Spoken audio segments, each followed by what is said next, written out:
Okay, so in this tutorial we're going to be creating this part that you can see in the PDF.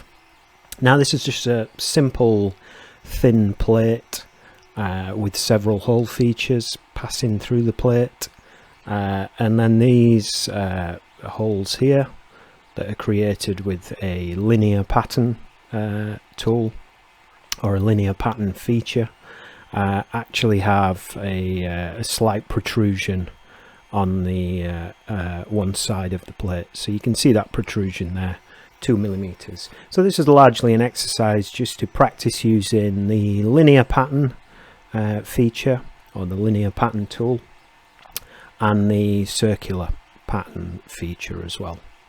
So we'll make a start. So I'm going to create a new part. And then the first thing I'm going to do is just sketch out the perimeter shape of the part that I want to create. So the outside boundary shape. So I'm deciding to create that on the top plane. And largely speaking, it can be regarded as kind of a rectangle. It has some chamfers and fillet features on the corners, but we can begin with a simple rectangle. So I'm just sketching out the rectangle here, putting the dimensions on that I can. I may kind of put that dimension at the top just so that it's positioned the same as the drawing that I'm working from,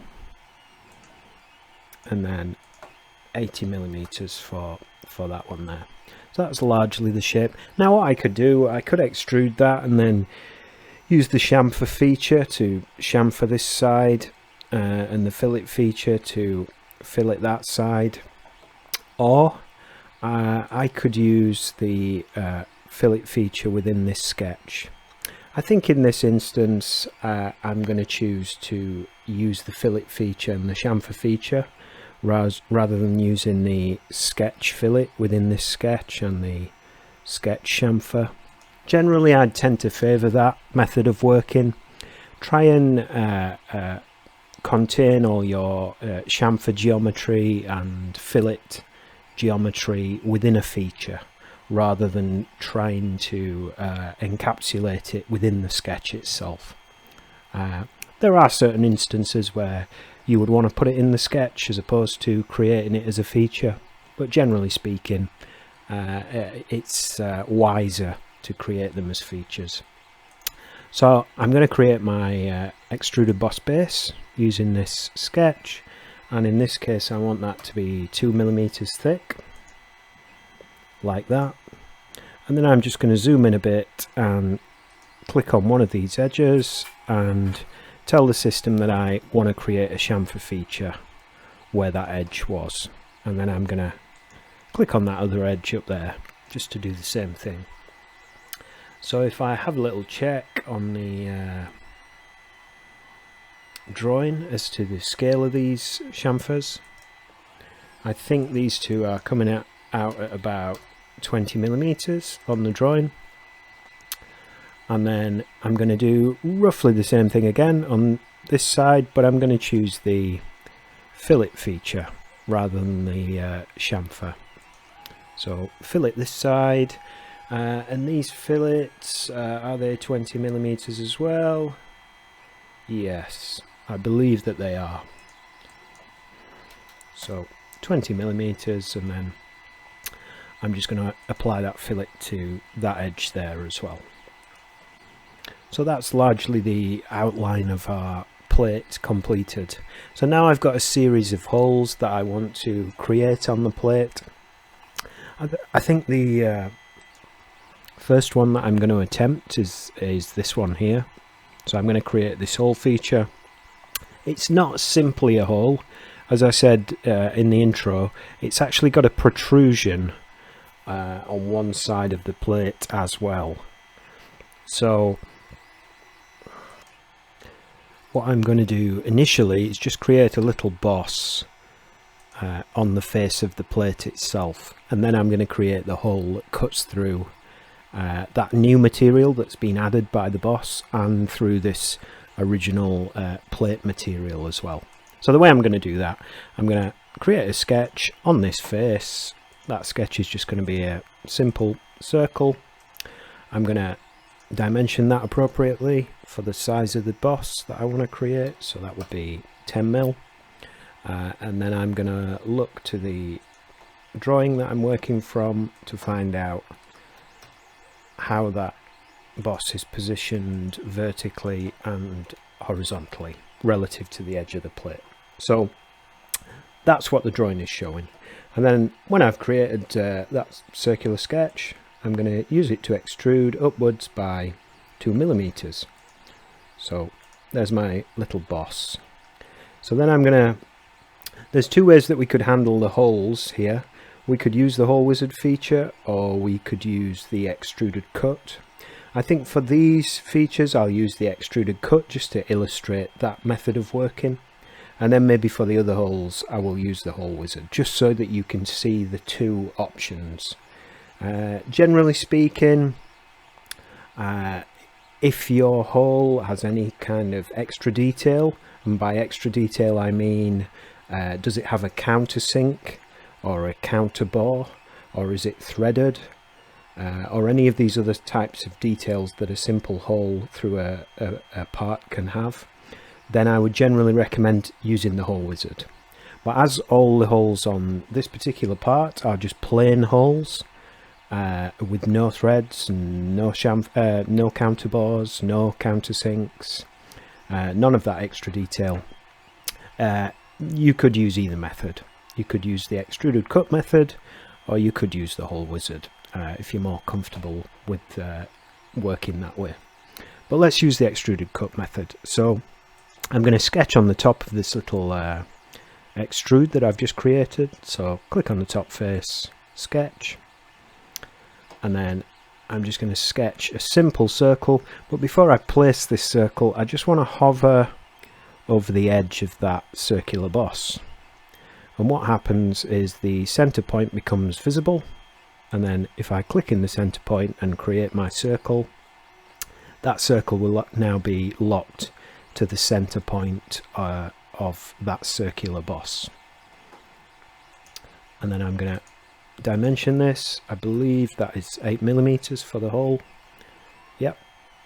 And then I go straight into features, extruded cut. And in this case, rather than giving this a blind value that doesn't update if the part design gets changed, I'm going to say through all.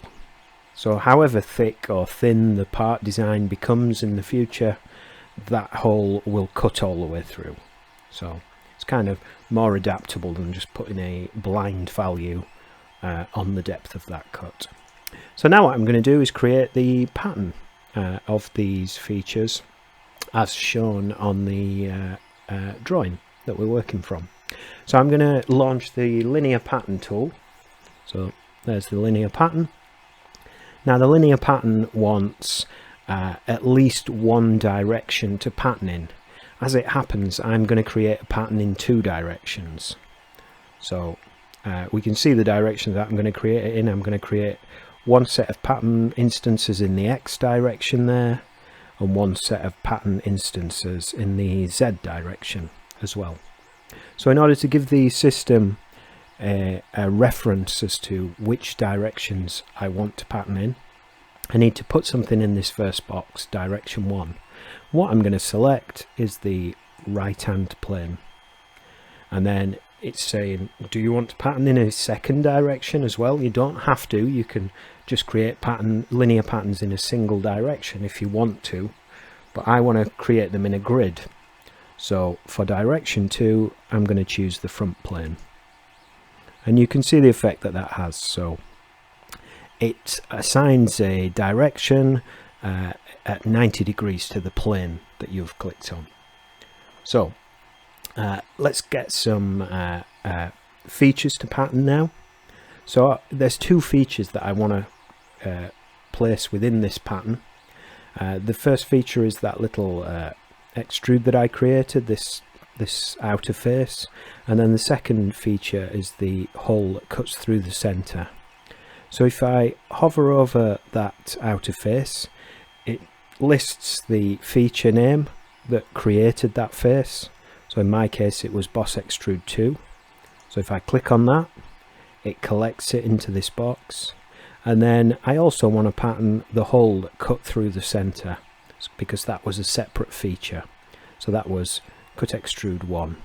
So you can see I've got those two features listed now. So I've assigned the features, I've told the system what direction or directions I want to pattern in. All I have to do now is tell it how many pattern instances I need and what the spacing should be between each one. So in the X direction, which is this box up here, I need 4 pattern members, and the spacing should be 20. And then in this direction, the Z direction, or at 90 degrees to the front plane as we've set it, I need 3 pattern members and the spacing should be 25.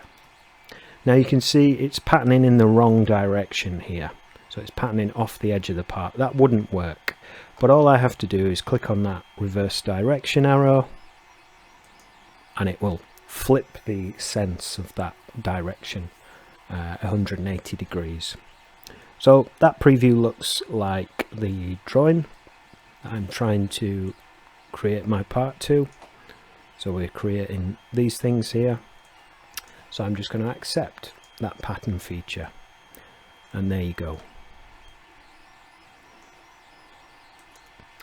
So now let's tackle the holes over at the right hand side of the part. So I'm going to use the hole wizard this time. So hole wizard feature. There's 2 tabs that you have to address within the hole wizard feature. The first tab defines the type of hole that you require, and then the second tab allows you to place that type of hole on a model face. So we'll address the type first. We just need a simple 10mm through hole. We don't need any kind of counterbores or countersinks or threads putting in this hole. So we select that in this area of the menu, and if you hover over these icons, their names will appear under the mouse pointer. So we've got counterbore, countersink. This is the one for us, just a plain hole, no extra features included with the hole. But if you want to quickly have a look at what else you can use this hole wizard to do, straight tap, tapered taps, full custom holes known as legacy holes, and then a series of slots which are kind of a modified hole feature. So we just want a simple hole, so I've selected this icon. These holes are in millimeters, so I need to pick a metric standard. The ISO standard is fine for us, although there are other metric standards as well included within the system. And then there's a type menu here which has some implications on how you intend the holes to be manufactured and what their intended use is as well. If you are not quite sure, my recommendation would just be to pick the drill size option, which is what we're going to do here. It defaults to dowel holes. Dowel holes tend to include an assumption that the tolerance of that hole will be quite tight. Dowel holes tend to be made very accurately so that very tight tolerance dowels can be placed within them quite accurately. So if that's not what you intend, if you just intend just a simple hole just to be drilled through the part or formed into the part, I recommend that you pick drill sizes. And then, as I said before, we need a 10mm. So if you just scroll the menu to the 10mm diameter. And then the last thing that we're going to address here is how deep do we want that hole to go.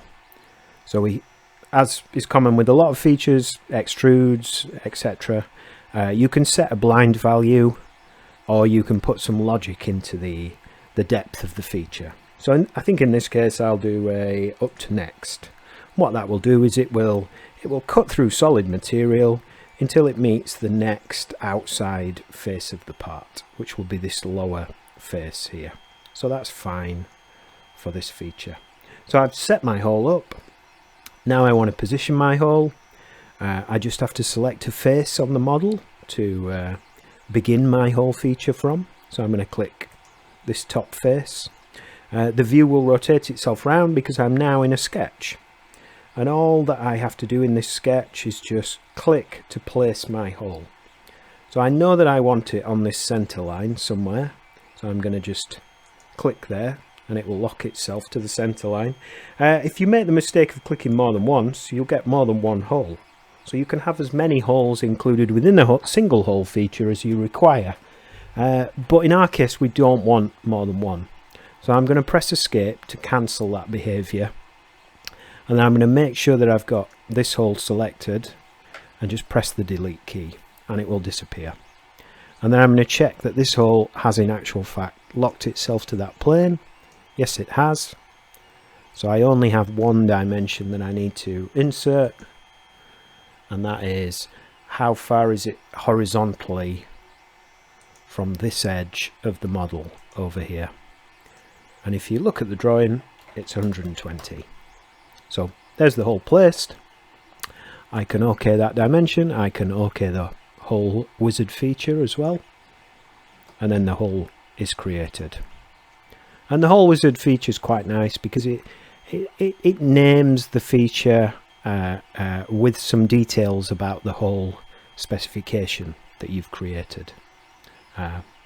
You get other benefits using hole wizard features as well, such as when you put a note on a hole that's been created using the hole wizard feature in a engineering drawing, you get a lot of details about that hole created automatically. You don't have to type that in manually, so that's quite nice. So we have our hole. Now I'm going to create a second hole because what we're hoping to create is this circular pattern. So I created this hole first because it's obvious that this circular pattern is centered around the center point of that hole. So that hole has to, or it's wise to create that hole first, and then you have a reference point to place all these other holes relative to. So I'm going to create this one. This is a 6mm, just simple hole again. So I'm going to use the hole wizard feature again.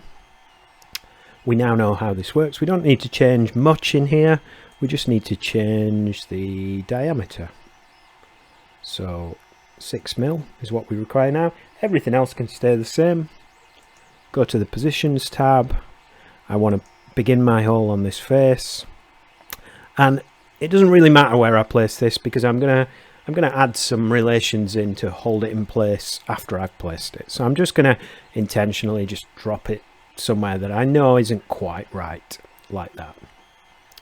And then what I'm going to do is I'm going to go into the sketch toolbar, get myself the circular center point circle tool, and then I'm going to hover over this existing hole so that the center point becomes visible. There it is.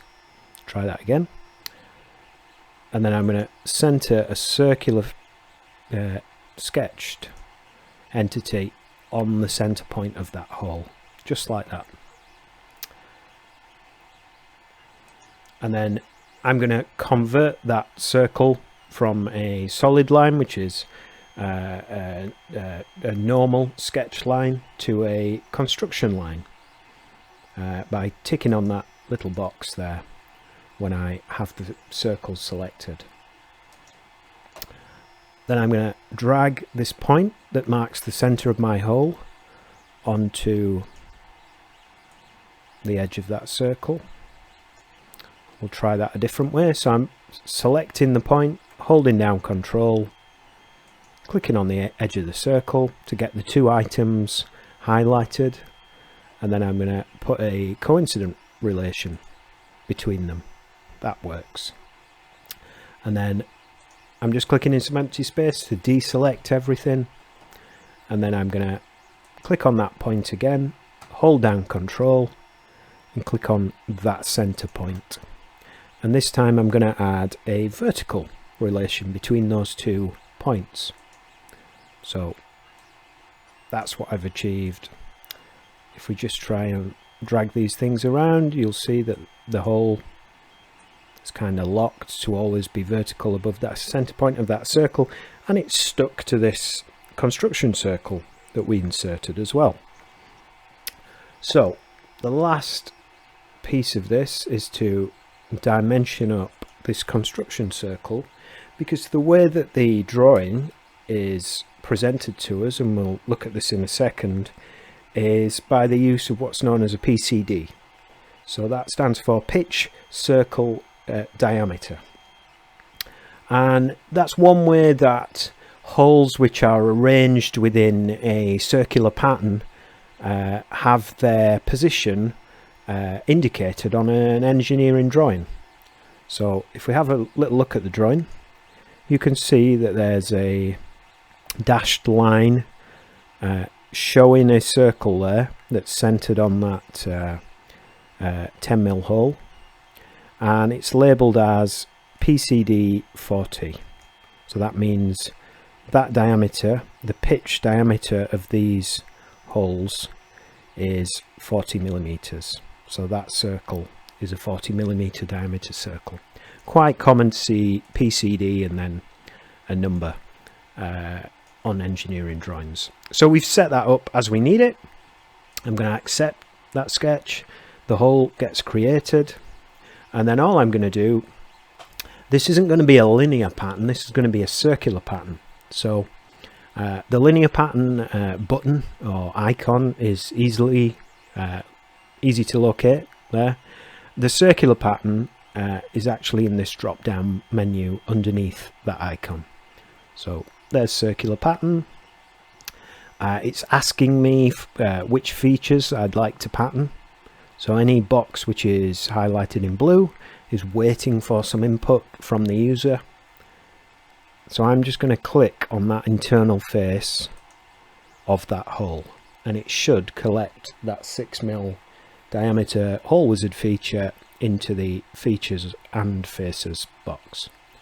So I'm going to go up to this top box here, which is the pattern axis, and this is the axis around which this circular pattern is going to rotate. So it's the center axis of this larger hole. Now I can't actually see the center axis, but that's okay, because the hole wizard feature, the circular pattern feature, will accept any circular edge or any cylindrical face as input into this box. So if I just click on the inner cylindrical face of that center hole, it will accept that as it can then calculate where the center axis is. So I'm getting a preview there of a circular pattern with 8 instances that rotate round through a full circle, so 360 degrees, and they're equally spaced, so the angular spacing between each one is equal. So is that what I require? No, I require 6 pattern members or instances. So I'm going to reduce this down, and you can see as I reduce this down, the spacing changes to account for the fact that there aren't as many instances in this pattern. So I need 6. So that looks good. Yeah. So we're more or less finished there, or rather we are finished with that particular example. So really that's just a little intro to using linear pattern and using circular patterns.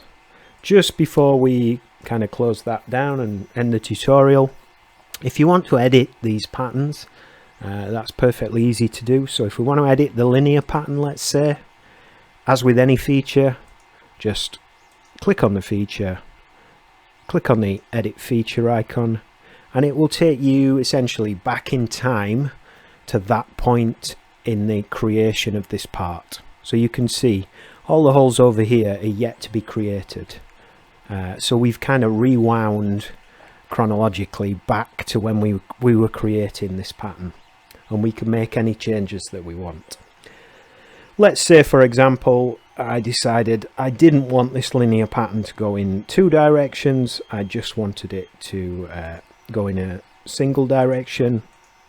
I could just reduce that number down to 1, and I get a single direction. And let's say I wanted 1 more pattern member. I could easily do that. I can play with the spacing as well. So very easy to make changes to existing features. And likewise with the circular pattern. Let's say I wanted more pattern members here, 10. That's perfectly easy to do. As it happens, I don't want either of those, so I'm just pressing the undo key there just to undo what I just did.